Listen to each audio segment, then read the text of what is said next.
Assalamualaikum warahmatullahi wabarakatuh. Bismillahirrahmanirrahim. Alhamdulillah. Allahumma salli wa sallim ala sayyidina Muhammad wa ala alihi wa sahbihi. Para jamaah warga NU nyuwun dipun katosaken nomor setunggal tentang postingan sambil megang mushaf. Nggak perlu habis baca Quran dicium-cium, nggak ada dalilnya, nggak ada contoh, tidak disunahkan dan seterusnya. Rasul nggak pernah melakukan. Nah, perlu diketahui zaman Rasul belum ada mushaf. Ya, nah. Jadi dipakailah akalnya itu. Itu loh. Dan kalau sekiranya masih bodoh, mbok yo jangan tampil di depan umum, opo gak izin gitu loh. Mohon-mohon umat ini jangan dibodohi. Rasul nggak pernah nyum mushaf. Nah gimana nyum mushaf? Memang belum ono mushaf. Baru ada mushaf Quran dibukukan, itu di zaman Abu Bakar. Itu pun hanya satu mushaf. Lalu di zaman Utsman lah baru diperbanyak menjadi 6 mushaf. Dari 6 mushaf yang dikirim ke kota-kota Mesir, Mekah, 1 di Madinah, 1 di Basra, 1 di Syam. Dari sanalah umat Islam lalu menyalin, termasuk yang sampai ke Indonesia. Jadi Nabi enggak mencium mushaf bukan karena membid'ahkan atau apa, memang belum ada mushaf. Perkara zaman bilang enggak dicontohkan Nabi, ente pakai Quran digital, ente pakai Quran cetakan, ente pakai Quran terjemahan, ente pakai Quran ada titiknya, ada syakalnya, ada harakatnya. Itu juga enggak dicontohkan Kanjeng Nabi. Terus mau apa sampean? Ojo. Paham ya? Dan mohon kepada orang NU, udah pokoknya lek enggak kiai NU ora usah dipercaya. Ngoten. Wis salah percaya lek Bangkalan ke Mbak Rafakhri. Itu aja. Gitu. Kalau ke timurnya Kiai Safi, itu. Ke timurnya Rataufik, terus gitu. Nanti ke Jawa yang timur sana Nyun Sewu, Pondok Pondok Yemanan, Pondok Iskandar, Pondok Ibrahimi, Pondok Darul Salam, Blok Agung, Banyu, monggo niku sing dipercaya. Razaim, gitu. Rakhalil bin As'ad niku sing dipercaya. Ngulon-ngulon nglerek, Paiton, Ye Wahid Zaini niku sing dipercaya. Ngulon-ngulon Ye Hasan, Ye Mutawakil niku sing dipercaya. Ngulon maneh Ye Nawawi Abdul Jalil Sido kiri niku sing dipercaya. Ngulon maneh Ploso Lirboyo, Langitan, ya Tebu Ireng niku sing dipercaya. Sing ra padha kuwi ra usah dipercaya ngruweti. Paham? Paham menen? Enggak masuk akal blas dan ketara bodone. Nabi enggak pernah memberi contoh cium mushaf. Memang durung ono mushaf piye. Ini sing bodoh-bodoh yuk mantuk-mantuk ae. Ustaz bodoh pisan sing ngrungokne yo bodoh pisan klop. Napa kuadrat nih? Nomor kali niki enggak diterangne nggih bingung tiang awam niku. Jadi siapapun yang takut Allah itu ulama. Siapapun yang khosyah pada Allah itu ulama. Pitik-pitik, wedus-wedus, ulo-ulo, kire-kire, gunung-gunung. Pokoknya takut Allah itu ulama. Enggak begitu yang dimaksud Quran. Itu tarkib hasr pakai innama. Tarkib hasr pakai innama itu stressingnya pada lafadz yang terakhir. Jadi nyun sewu, innama ahbabtu Fatimah. Itu maknanya hanya Fatimah yang saya cintai. Atau kalau dibalik, saya cinta itu hanya kepada Fatimah. Kalau ditambahi kalimat lagi, maka stressingnya ya kalimat yang terakhir lagi. Innama ahbabtu Fatimah lidzakaiha. Saya mencintai Fatimah itu hanya karena kecerdasannya. Bukan karena cantiknya, kayanya, bukan. Hanya karena pokok pakai innama itu stressingnya kalimat yang dihasr, itu kalimat yang terakhir. Nek ditambahi mana? Innama ahbabtu Fatimah, innama ahbabtu Fatimah lidaka iha fil ulum ad-diniyah. Terjemahnya lain lagi. Saya mencintai Fatimah hanya karena kecerdasan Fatimah di bidang ilmu-ilmu agama. Bukan di bidang matematika dan yang lain-lain. Paham ya? Nah, kalimat Quran innama yakhshallah min ibadihil ulama. Itu maknanya bukan kok syukur khosyah, berarti ulama. Pitik-pitik ulama, enggak ngukui. Akhirnya pitik-pitik barang mau nyun saya mau cobai. Diserbani wedus-wedus di serbani dicobai. Marung ngono dijak aksi. Aksi apa? 1 2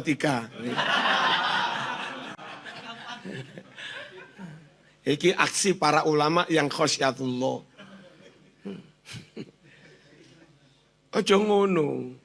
Maksudnya itu, ya lah, kalau ada orang merasa takut Allah, ini tahajud pol-polan sampai kaki bengkak.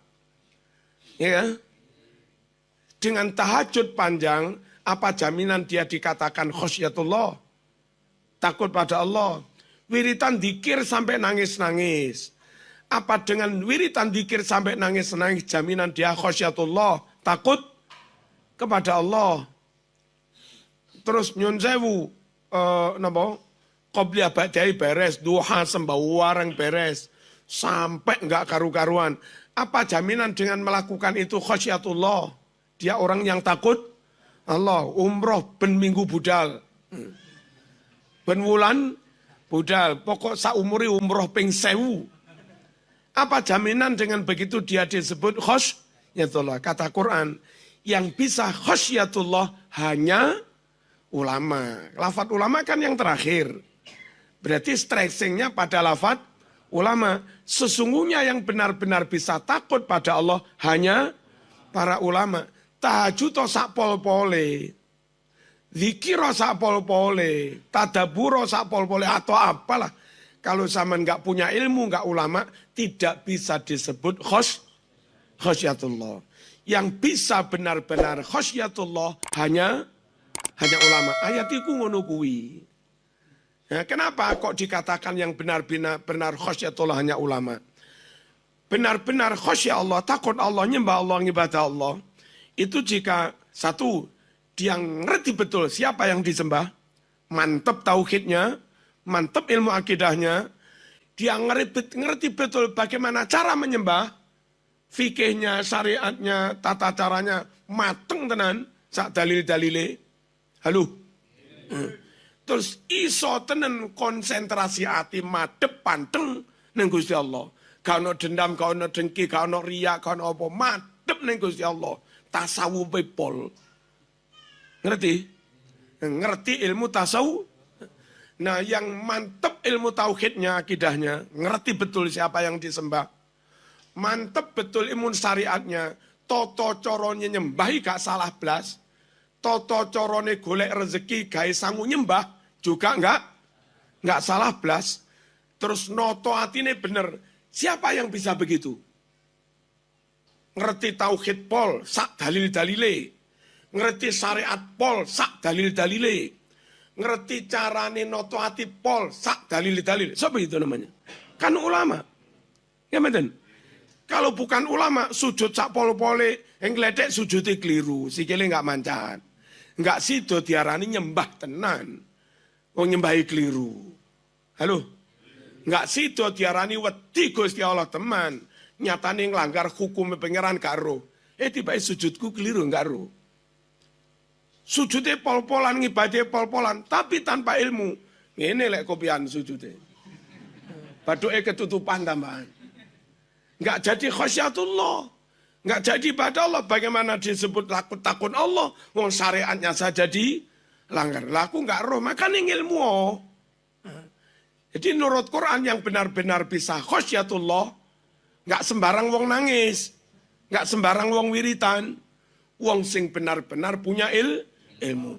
Ngibadahnya pol-polan, tauhidnya menclek. Dia punya bayangan, gambaran, persepsi, Gusti Allah duwe kuping, duwe mata, duwe tangan, duwe sembarang. Terus mangan barang, keluwen barang. Lalu nyembah pol-polan itu ternyata itu yang dia sembah. Dan kalau itu yang dia sembah, bukan nyembah Allah. Halo? Bukan khosyatullah, itu nyembah bayangan. Jadi untuk bisa dikatakan benar-benar nyembah Allah, takut Allah, kudu mateng ilmu akidai. Kudu mateng ilmu tahu kita. Nah, mereka yang top ilmu tauhid, top ilmu syariat, top ilmu notoatine, ilmu imani top, ilmu imani top, ilmu islami top, ilmu ihsani juga top. Duing ilmu tenan, itu namanya ulama. Makanya Quran gak salah. Dari sekian banyak wong ahli ibadah itu, sopo sing diarani ibadah tenan. Sopo sing diarani khosyatullah tenan, yang punya ilmu. Orang kok wedus-wedus ulama, pitik-pitik ulama. Kang belajar romaani lah Kang. Ngerti sih? Aduh, sumpah.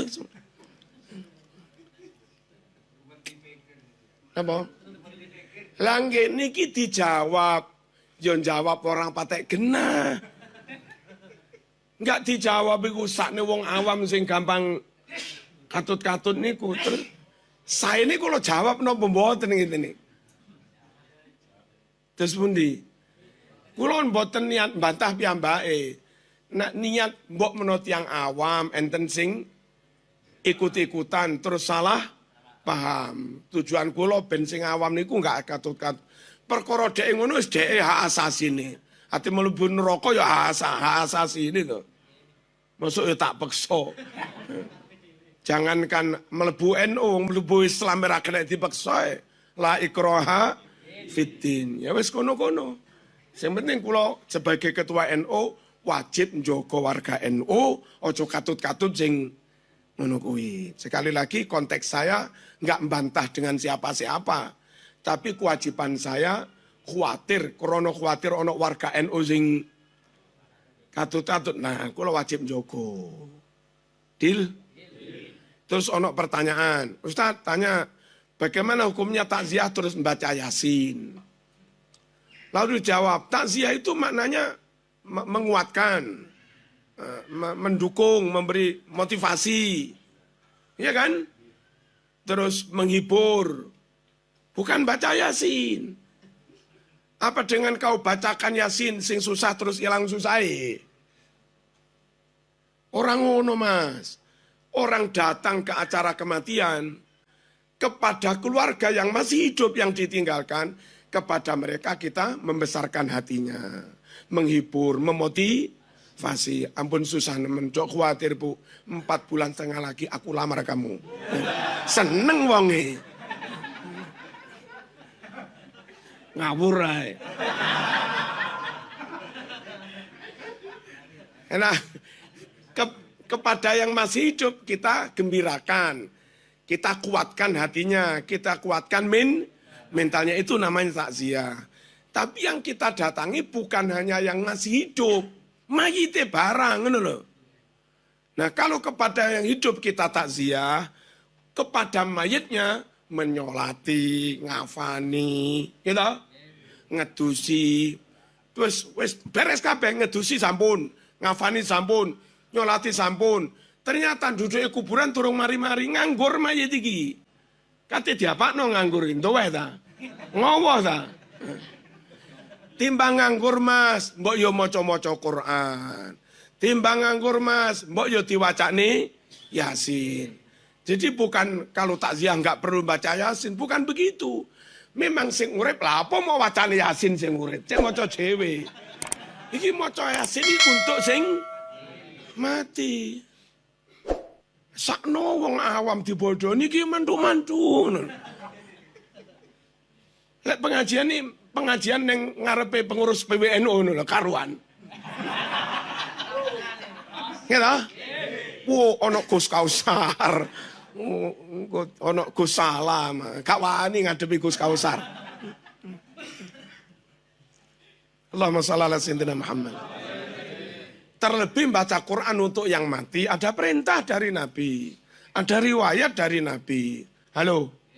Baca Yasin untuk orang yang mati, ada hadis. Monggo lah diwaca Bulughul Maram halaman 107. Iqra'u ala mautakum Yasin. Wong-wong sing wis mati kuwi wacana surat Yasin.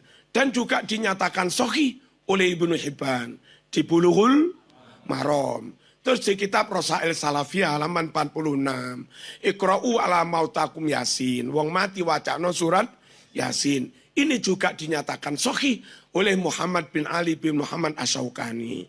Terus riwayat Baihaqi juga sahih. Enggak gelem sakarepmu tapi aja nyala-nyalano. Terus carane nyalane enggak ilmiah. Apa? Takziah itu menghibur. Ngapain kamu bacakan Yasin? Yasin ini gak gawe sing urip ho. Betul. Yasin ini gawe sing mati dan itu ada perintah. Paham ya? Mari ngono laga pondokan Nasrib. Takziah itu masdar. Fil madinya azza yu'azzi izzan wa izzatan. Alah, dul salah dul.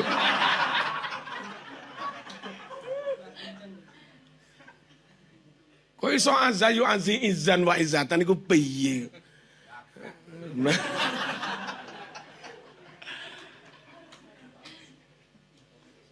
Hele itu di NU di Madrasah Diniyah kelas 4 wis tuntas.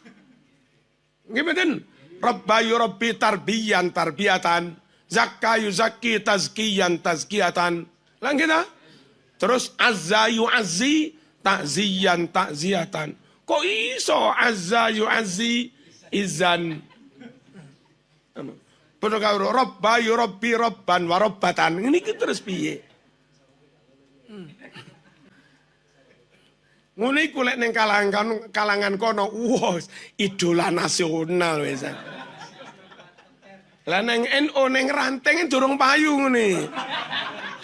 Iki lho Mas, perbandingane NU karo ghairi NU.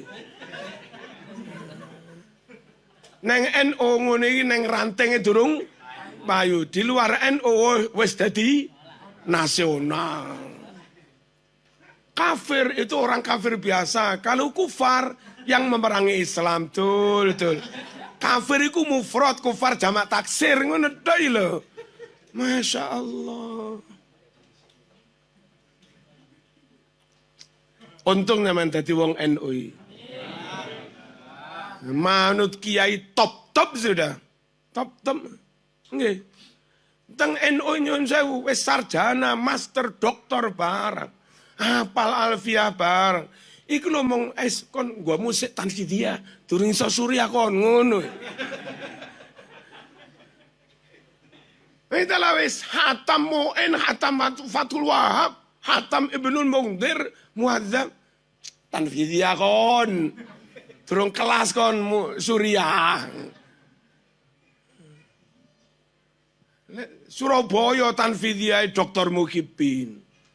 Iku sik kelas tanfidiyah iku. Kota Malang tanfidiyah Dr. Isrokun Najah. Putra niki Mas Duki Mahfud, alumni Lirboyo. Iku sik tanfidiyah. Apa maneh? Surya. Wah. NU mantep, Mas. Wong-wong sekelas Marzuki payune sik ning tanfidiyah, durung payu nang Surya. Itu Surya iku koyo opo? Alhamdulillah dadi wong NU. Oh, duwe panutan. Oh, kita rakole top.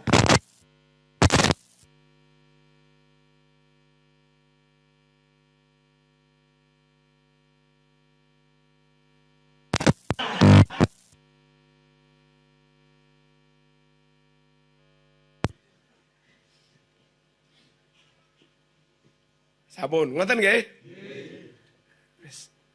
Ojo melok-melok pendapat pitik dadi orang ngono kuwi maksudnya ayat iki. Innama yakhsyallah min ibadil ulama. Dari sekian banyak orang yang berusaha ibadah, berusaha takut Allah, pada akhirnya yang benar-benar takut Allah, ngibadah tenan, itu mereka yang punya ilmu. Tauhidnya benar, secara ontologi benar, tauhidnya, siapa yang disembah, Lalu epistemologi, cara menyembahnya juga benar. Nawaitunya, aksiologi nilainya lillahi ta'ala juga benar. Noto hati ini. Dan sing duwe ilmu niku jenenge ulama. Mantep ontologinya, mantep epistemologinya, mantep apa maneh iku, Mas. Yang ini ngilmune wong tanfidiyah. Bismillahirrahmanirrahim. Nomor 92. 102. Idza aradallahu biqaumin su'an ja'ala amrahum ila mutrafihim. Nah niki termasuk pertimbangan jenengan kalau ada pilihan lurah, kepala desa, presiden, siapa yang dipilih? Jika Allah menghendaki suatu bangsa, suatu kaum menjadi tidak baik, uripe soro, sembarang larang, didolimi, kacau, apa? Maka Allah serahkan kepemimpinan mereka, kekuasaan, kepada mereka-mereka yang suka bermewah-mewah. Ada 2 calon, ya tak? Yang iki nyun sewu, pinter, sarjana, doktor, hafid Quran, pondokan biyen gudikan anak yatim piatu, pinter teman. Iki loh sebaiknya yang jadi pemimpin, Mas. Tahu ngerasakne soro, tahu ngerasakne keluwen, punya simpati kok simpati. Punya empati dan bersimpati pada yatim, fakir, miskin, gatek nih rakyate. Lah kok sing mau pilih wong sing ratau kangelan, anake wong sugih, mbahe mbiyen presiden, ratau kangelan, wis mall-mall terus. Apa? Tawaf neng mall-mall terus. Gendaan terus, moge-moge terus. Payah wis. Kalau kepemimpinan, kekuasaan kau serahkan pada orang yang hidupnya senantiasa bermewah-mewah, nggak tahu rasa, mati rasa. Bagaimana memperhatikan yatim, janda miskin, nggak punya dia, mati rasa. Alamat rakyat bangsa ini sengsara. Halo, Allahumma shalli ala sayyidina Muhammad. Apa ora oleh anak wong sugih dipilih? Oleh. Pokok anak wong sugih sing tau tirakat. Ancen bae sugih, bae kiai gede, pondoke gede, mobilé sak pirang-pirang. Tapi si Gus itu, nyuwun sewu, mondok neng di 10 tahun, 15 tahun, tau diketaki kiai ini. Tau dikongkon kerja bakti, dikongkon roan, gudiken barang. Nah, iki anak wong sugih, tapi enggak terbiasa hidup mewah. Insya Allah ngertilah dengan fakir miskin. Deal? Nah, cerita tentang Tolut dan Jalut. Gimana? Ketika raja sudah mulai udzur, rakyat ini sowan kepada Nabi. Nabi ketika itu, cara saiki sesepuh lah punggawa kerajaan. Mbah, apa nak? Niki lek rajane sedo gantine sinten? Nabi ne dawuh, Allah sudah membuat keputusan Tolut yang akan menggantikan.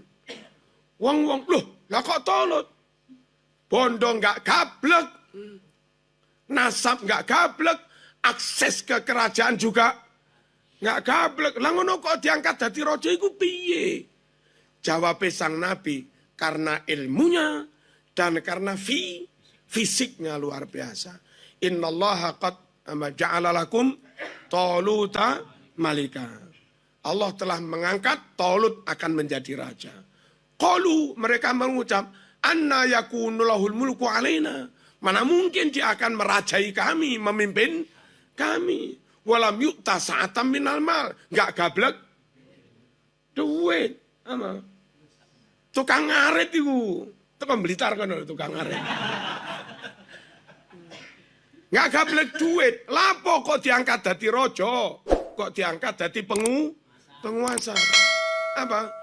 Innallaha astafahu alaikum. Itu lah menengah ya, kakean cocot kan itu. Manuto Kanjeng Nabi, manuto sing sepuh. Iku wis berdasar istikharah dan musyawarah. Innallaha astafahu alaikum. Allah memang sudah nyata memilih Tolut untuk memimpin kamu. Wazadahu, Dan Allah memberikan kelebihan kepada Talun. Apa? Bastotan fil ilmi wal jism. Dia punya keluasan, wawasan yang luas dalam berbagai bidang ilmu. Pemerintahan, oneng. Administrasi, oneng. Organisasi, oneng. Manajemen, oneng. Banyak ilmu. Bastotan fil ilmi wal jism. Dan fisik juga oke. Ilmu ini top loro-loron, ojo dadi rojo mas.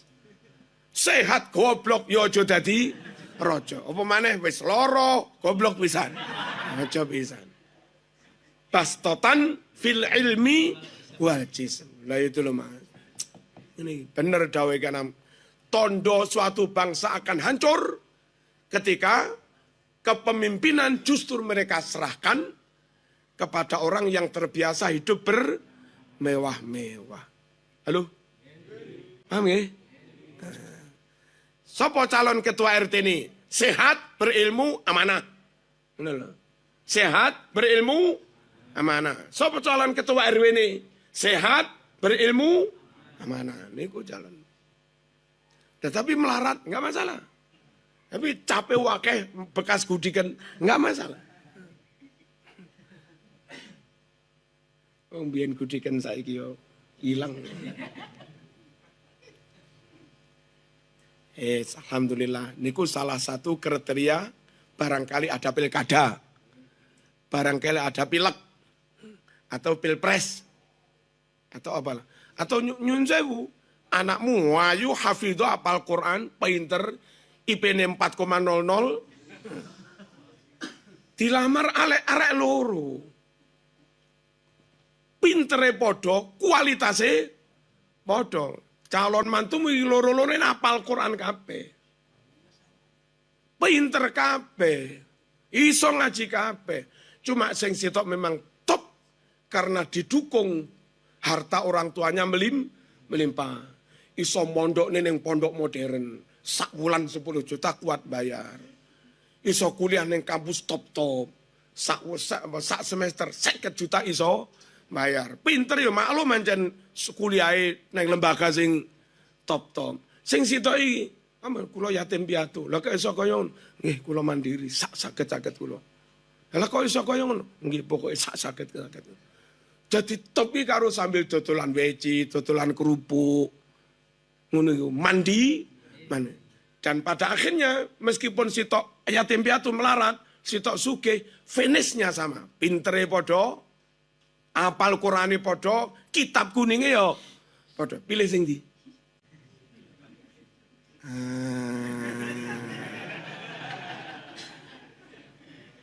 Pilih sing segi.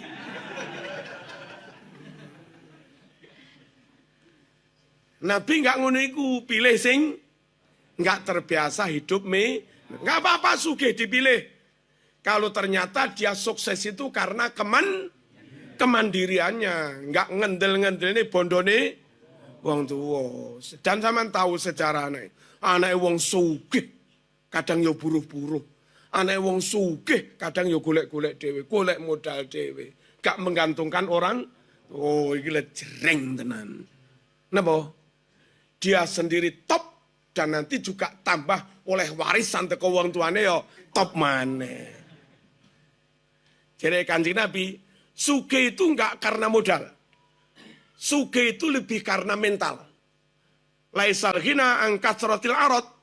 Sugih itu bukan karena banyak modal, walakinnal ghina ghinan nafsi. Akan tetapi sugih itu karena mental, jiwa ulet, terus cermat membaca peluang, cermat membelanjakan keuangan, pas, bagus. Ini mental